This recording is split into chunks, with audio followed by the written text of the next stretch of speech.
وَلَقَدْ أَرْسَلْنَا نُوحًا إِلَىٰ قَوْمِهِ فَلَبِثَ فِيهِمْ أَلْفَ سَنَةٍ إِلَّا 50 عَامًا فَأَخَذَهُمُ الطُّوفَانُ وَهُمْ ظَالِمُونَ۔ ہم نے نوح کو اس کی قوم کی طرف بھیجا اور وہ 50 کم 1000 برس ان کے درمیان رہا۔ آخر کار ان لوگوں کو طوفان نے آ گھیرا اس حال میں کہ وہ ظالم تھے۔ قوم کی طرف بھیجا۔ تقابل کے لیے ملاحظہ ہو، آل عمران آیات 33-34، النساء 163، الانعام 84، الاعراف 59-64، یونس 71-73، ہود 25 اور 48، الانبیاء 76 اور 77، المومنون 23 اور 30، الفرقان 37، الشعراء 105-123، الصافات 75-82، القمر 9 اور 15، الحاقہ 11 اور 12، نوح مکمل۔ یہ قصے یہاں جس مناسبت سے بیان کیے جا رہے ہیں ان کو سمجھنے کے لیے سورہ کی ابتدائی آیات کو نگاہ میں رکھنا چاہیے۔ وہاں ایک طرف اہل ایمان سے فرمایا گیا ہے کہ ہم نے ان سب اہل ایمان کو آزمائش میں ڈالا ہے جو تم سے پہلے گزر چکے ہیں۔ دوسری طرف ظالم کافروں سے فرمایا گیا ہے کہ تم اس غلط فہمی میں نہ رہو کہ تم ہم سے بازی لے جاؤ گے اور ہماری گرفت سے بچ نکلو گے۔ انہی دو باتوں کو ذہن نشین کرنے کے لیے یہ تاریخی واقعات بیان کیے جا رہے ہیں۔ ان کے درمیان رہا، اس کا یہ مطلب نہیں ہے کہ حضرت نوح علیہ السلام کی عمر 950 سال تھی، بلکہ اس کا مطلب یہ ہے کہ نبوت کے منصب پر سرفراز ہونے کے بعد سے طوفان تک پورے 950 برس حضرت نوح علیہ السلام اس ظالم و گمراہ قوم کی اصلاح کے لیے صحیح فرماتے رہے، اور اتنی طویل مدت تک ان کی زیادتیاں برداشت کرنے پر بھی انہوں نے ہمت نہ ہاری۔ یہی چیز یہاں بیان کرنی مقصود ہے۔ اہل ایمان کو بتایا جا رہا ہے کہ تم کو تو ابھی 5-7 برس ہی ظلم و ستم سہتے اور ایک گمراہ قوم کی ہٹ دھرمیاں برداشت کرتے گزرے ہیں، ذرا ہمارے اس بندے کے صبر و ثبات اور عزم و استقلال کو دیکھو جس نے مسلسل 9.5 صدیوں تک ان شدائد کا مقابلہ کیا۔ حضرت نوح علیہ السلام کی عمر کے بارے میں قرآن مجید اور بائبل کے بیانات ایک دوسرے سے مختلف ہیں۔ بائبل کا بیان یہ ہے کہ ان کی عمر 950 سال تھی۔ وہ 600 برس کے تھے جب طوفان آیا، اور اس کے بعد 350 برس اور زندہ رہے۔ پیدائش باب 7 آیت 6، باب 9 آیت 28 اور 29۔ لیکن قرآن کے بیان کی روح سے ان کی عمر کم از کم 1000 سال ہونی چاہیے، کیونکہ 950 سال تو صرف مدت ہے جو نبوت پر معمور ہونے کے بعد سے طوفان برپا ہونے تک انہوں نے دعوت و تبلیغ میں صرف کی۔ ظاہر ہے کہ نبوت انہیں پختہ عمر کو پہنچنے کے بعد ہی ملی ہوگی، اور طوفان کے بعد بھی وہ کچھ مدت زندہ رہے ہوں گے۔ یہ طویل عمر بعض لوگوں کے لیے ناقابل یقین ہے، لیکن خدا کی اس خدائی میں عجائب کی کمی نہیں ہے۔ جس طرف بھی آدمی نگاہ ڈالے اس کی قدرت کے کرشمے غیر معمولی واقعات کی شکل میں نظر آ جاتے ہیں۔ کچھ واقعات و حالات کا اولاً ایک خاص صورت میں رونما ہوتے رہنا اس بات کے لیے کوئی دلیل نہیں ہے کہ اس معمول سے ہٹ کر کسی دوسری غیر معمولی صورت میں کوئی واقعہ رونما نہیں ہو سکتا۔ اس طرح کے مفروضات کو توڑنے کے لیے کائنات کے ہر گوشے میں اور مخلوقات کے ہر صنف میں خلاف معمول حالات و واقعات کی ایک طویل فہرست موجود ہے۔ خصوصیت کے ساتھ جو شخص خدا کے قادر مطلق ہونے کا واضح تصور اپنے ذہن میں رکھتا ہو، وہ تو کبھی اس غلط فہمی میں نہیں پڑ سکتا کہ کسی انسان کو 1000 برس یا اس سے کم و بیش عمر عطا کر دینا اس خدا کے لیے بھی ممکن نہیں ہے جو موت و حیات کا خالق ہے۔ حقیقت یہ ہے کہ آدمی اگر خود چاہے تو ایک لمحے کے لیے بھی زندہ نہیں رہ سکتا، لیکن اگر خدا چاہے تو جب تک وہ چاہے اسے زندہ رکھ سکتا ہے۔ وہ ظالم تھے، یعنی طوفان ان پر اس حالت میں آیا کہ وہ اپنے ظلم پر قائم تھے۔ دوسرے الفاظ میں اگر وہ طوفان آنے سے پہلے اپنے ظلم سے باز آ جاتے تو اللہ تعالیٰ ان پر یہ عذاب نہ بھیجتا۔ فَأَنجَيْنَاهُ وَأَصْحَابَ السَّفِينَةِ وَجَعَلْنَاهَا آيَةً لِلْعَالَمِينَ۔ پھر نوح کو اور کشتی والوں کو ہم نے بچا لیا اور اسے دنیا والوں کے لیے ایک نشان عبرت بنا کر رکھ دیا۔ کشتی والوں کو یعنی ان لوگوں کو جو حضرت نوح علیہ السلام پر ایمان لائے تھے اور جنہیں کشتی میں سوار ہونے کی اللہ تعالیٰ نے اجازت دی تھی۔ سورہ ہود میں اس کی تصریح ہے، حتی اذا جاء امرنا وفارت التنور قل نحمل فیہا من کل زوجین اثنین من کل زوجین اثنین واہلک الا من سبق علیہ القول ومن آمن وما آمن معہ الا قلیل. آیت 40. یہاں تک کہ جب ہمارا حکم آ گیا اور تنور ابل پڑا تو ہم نے کہا اے نوح اس کشتی میں سوار کر لے ہر قسم کے جانوروں میں سے ایک ایک جوڑا، اور اپنے گھر والوں کو سوائے ان کے جنہیں ساتھ نہ لینے کا پہلے حکم دے دیا گیا ہے، اور ان لوگوں کو جو ایمان لائے ہیں، اور اس کے ساتھ بہت ہی کم لوگ ایمان لائے تھے. نشان عبرت بنا کر رکھ دیا.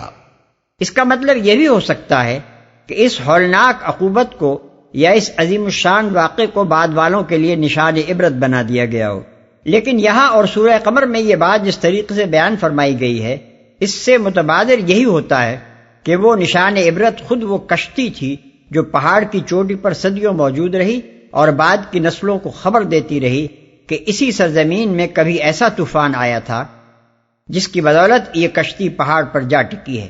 سورہ قمر میں اس کے متعلق فرمایا گیا ہے وَحَمَلْنَاهُ عَلَى ذَاتِ أَلْوَاحٍ وَدُسُرٍ تَجْرِي بِأَعْيُنِنَا جَزَاءً لِمَنْ كَانَ كُفِرَ وَلَقَدْ تَرَكْنَاهَا آيَةً فَهَلْ مِن مُدَّكِرٍ. آیات 13 اور 15. اور ہم نے نوح کو سوار کیا تختوں اور میخوں والی کشتی پر، وہ چل رہی تھی ہماری نگرانی میں اس شخص کے لیے جزا کے طور پر جس کا انکار کر دیا گیا تھا، اور ہم نے اسے چھوڑ دیا ایک نشانی بنا کر، پس ہے کوئی سبق لینے والا. سورہ قمر کی اس آیت کی تفسیر میں ابن جریر نے قتادہ کی یہ روایت نقل کی ہے کہ عہد صحابہ میں جب مسلمان الجزیرہ کے علاقے میں گئے ہیں تو انہوں نے کوہ جودی پر اور ایک روایت کی روح سے باقروا نامی بستی کے قریب اس کشتی کو دیکھا ہے. موجودہ زمانے میں بھی وقتاً فوقتاً یہ اطلاعات اخبارات میں آتی رہتی ہیں کہ کشتی نوح کو تلاش کرنے کے لیے مہمات بھیجی جا رہی ہیں، اور اس کی وجہ یہ بیان کی جاتی ہے کہ بسا اوقات ہوائی جہاز جب کوہستان ارارات پر سے گزرے ہیں تو ایک چوٹی پر انہوں نے ایسی چیز دیکھی ہے جو ایک کشتی سے مشابہ ہے. وَإِبْرَاهِيمَ إِذْ قَالَ لِقَوْمِهِ اعْبُدُوا اللَّهَ وَاتَّقُوهُ ذَلِكُمْ خَيْرٌ لَكُمْ إِن كُنتُمْ تَعْلَمُونَ إِنَّمَا تَعْبُدُونَ مِن دُونِ اللَّهِ أَوْثَانًا وَتَخْلُقُونَ إِفْكًا إِنَّ الَّذِينَ تَعْبُدُونَ مِن دُونِ اللَّهِ لَا يَمْلِكُونَ لَكُمْ رِزْقًا فَابْتَغُوا عِندَ اللَّهِ الرِّزْقَ وَاعْبُدُوهُ وَاشْكُرُوا لَهُ إِلَيْهِ تُرْجَعُونَ. اور ابراہیم کو بھیجا جبکہ اس نے اپنی قوم سے کہا اللہ کی بندگی کرو اور اس سے ڈرو، یہ تمہارے لیے بہتر ہے اگر تم جانو تم اللہ کو چھوڑ کر جنہیں پوج رہے ہو وہ تو محض بت ہیں اور تم ایک جھوٹ گھڑ رہے ہو. در حقیقت اللہ کے سوا جن کی تم پرستش کرتے ہو وہ تمہیں کوئی رزق بھی دینے کا اختیار نہیں رکھتے. اللہ سے رزق مانگو اور اسی کی بندگی کرو اور اس کا شکر ادا کرو، اسی کی طرف تم پلٹائے جانے والے ہو. ابراہیم کو بھیجا. تقابل کے لیے ملاحظہ ہو البقرہ رکوع 15، 16 اور 35، آل عمران 7، الانعام 9، ہود 7، ابراہیم 6، الحجر 4، مریم 3، الانبیاء 5، الشعراء 5، الصافات 3، الزخرف 3، الذاریات 2. اور اس سے ڈرو، یعنی اس کے ساتھ شرک اور اس کی نافرمانی کرنے سے ڈرو. جھوٹ گھڑ رہے ہو، یعنی تم یہ بت نہیں گھڑ رہے ہو بلکہ ایک جھوٹ گھڑ رہے ہو. ان بتوں کا وجود خود ایک جھوٹ ہے، اور پھر تمہارے یہ عقائد کہ یہ دیویا اور دیوتا ہیں یا خدا کے اوتار یا اس کی اولاد ہیں یا خدا کے مقرب اور اس کے ہاں شفیع ہیں، یا یہ کہ ان میں سے کوئی شفا دینے والا اور کوئی اولاد بخشنے والا اور کوئی روزگار دلوانے والا ہے، یہ سب جھوٹی باتیں ہیں جو تم لوگوں نے اپنے وہم و گمان سے تصنیف کر لی ہیں. حقیقت اس سے زیادہ کچھ نہیں ہے کہ یہ محض بت ہیں بے جان، بے اختیار اور بے اثر. تم پلٹائے جانے والے ہو. ان چند فقروں میں حضرت ابراہیم علیہ السلام نے بت پرستی کے خلاف تمام معقول دلائل سمیٹ کر رکھ دی ہیں. کسی کو معبود بنانے کے لیے لامحالہ کوئی معقول وجہ ہونی چاہیے. ایک معقول وجہ یہ ہو سکتی ہے کہ وہ اپنی ذات میں معبودیت کا کوئی استحقاق رکھتا ہو. دوسری وجہ یہ ہو سکتی ہے کہ وہ آدمی کا خالق ہو اور آدمی اپنے وجود کے لیے اس کا رہین منت ہو۔ تیسری وجہ یہ ہو سکتی ہے کہ وہ آدمی کی پرورش کا سامان کرتا ہو اور اسے رزق یعنی متاع زیست بہم پہنچاتا ہو۔ چوتھی وجہ یہ ہو سکتی ہے کہ آدمی کا مستقبل اس کی عنایات سے وابستہ ہو اور آدمی کو اندیشہ ہو کہ اس کی ناراضی مول لے کر وہ اپنا انجام خراب کر لے گا۔ حضرت ابراہیم علیہ السلام نے فرمایا کہ ان چاروں وجوہ میں سے کوئی وجہ بھی بت پرستی کے حق میں نہیں ہے، بلکہ ہر ایک خالص خدا پرستی کا تقاضا کرتی ہے۔ یہ محض بت ہیں کہہ کر انہوں نے پہلی وجہ کو ختم کر دیا، کیونکہ جو نرا بت ہو اس کو معبود ہونے کا آخر کیا ذاتی استحقاق حاصل ہو سکتا ہے۔ پھر یہ کہہ کر کہ تم ان کے خالق ہو، دوسری وجہ بھی ختم کر دی۔ اس کے بعد تیسری وجہ کو یہ فرما کر ختم کیا کہ وہ تمہیں کسی نوعیت کا کچھ بھی رزق نہیں دے سکتے، اور آخری بات یہ ارشاد فرمائی کہ تمہیں پلٹنا تو خدا کی طرف ہے نہ کہ ان بتوں کی طرف، اس لیے تمہارا انجام اور تمہاری عاقبت سنوارنا یا بگاڑنا بھی ان کے اختیار میں نہیں، صرف خدا کے اختیار میں ہے۔ اس طرح شرک کا پورا ابطال کر کے حضرت والا نے یہ بات ان پر واضح کر دی کہ جتنے وجوہ سے بھی انسان کسی کو معبود قرار دے سکتا ہے وہ سب کے سب اللہ وحدہ لا شریک کے سوا کسی کی عبادت کے مقتضی نہیں ہیں۔ وَإِن تُكَذِّبُوا فَقَدْ كَذَّبَ أُمَمٌ مِّن قَبْلِكُمْ وَمَا عَلَى الرَّسُولِ إِلَّا الْبَلَاغُ الْمُبِينُ۔ اور اگر تم جھٹلاتے ہو تو تم سے پہلے بہت سی قومیں جھٹلا چکی ہیں، اور رسول پر صاف صاف پیغام پہنچا دینے کے سوا کوئی ذمہ داری نہیں ہے۔ بہت سی قومیں جھٹلا چکی ہیں، یعنی اگر تم میری دعوت توحید کو اور اس خبر کو کہ تمہیں اپنے رب کی طرف پلٹنا اور اپنے اعمال کا حساب دینا ہے جھٹلاتے ہو تو یہ کوئی نئی بات نہیں ہے۔ تاریخ میں اس سے پہلے بھی بہت سے نبی مثلا نوح، ہود، صالح علیہ السلام وغیرہ یہی تعلیم لے کر آ چکے ہیں، اور ان کی قوموں نے بھی ان کو اسی طرح جھٹلایا ہے۔ اب تم خود دیکھ لو کہ انہوں نے جھٹلا کر ان نبیوں کا کچھ بگاڑا یا اپنا انجام خراب کیا۔ أَوَلَمْ يَرَوْا كَيْفَ يُبْدِئُ اللَّهُ الْخَلْقَ ثُمَّ يُعِيدُهُ إِنَّ ذَلِكَ عَلَى اللَّهِ يَسِيرٌ۔ کیا ان لوگوں نے کبھی دیکھا ہی نہیں ہے کہ اللہ کس طرح خلق کی ابتدا کرتا ہے پھر اس کا اعادہ کرتا ہے؟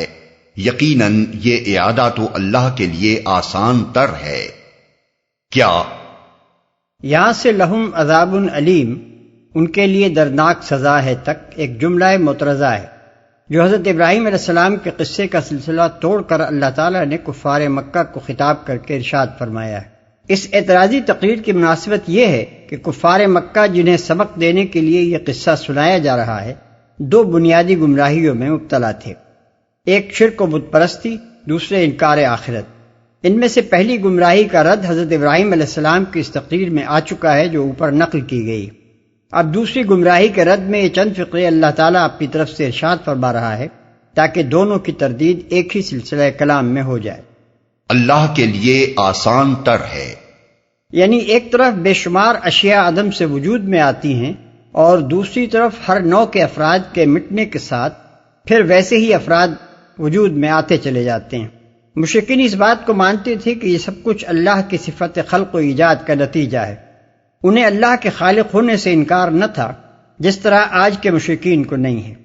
اس لیے ان کی اپنی مانی ہوئی بات پر یہ دلیل قائم کی گئی ہے کہ جو خدا تمہارے نزدیک اشیاء کو عدم سے وجود میں لاتا ہے اور پھر ایک ہی دفعہ تخلیق کر کے نہیں رہ جاتا بلکہ تمہاری آنکھوں کے سامنے مٹ جانے والی اشیاء کی جگہ پھر ویسی ہی اشیاء پے در پے وجود میں لاتا چلا جاتا ہے، اس کے بارے میں آخر تم نے یہ کیوں سمجھ رکھا ہے کہ تمہارے مر جانے کے بعد وہ پھر تمہیں دوبارہ زندہ کر کے اٹھا کھڑا نہیں کر سکتا؟ قُلْ سِيرُوا فِي الْأَرْضِ فَانظُرُوا كَيْفَ بَدَأَ الْخَلْقَ ثُمَّ اللَّهُ يُنشِئُ النَّشْأَةَ الْآخِرَةَ إِنَّ اللَّهَ عَلَى كُلِّ شَيْءٍ قَدِيرٌ۔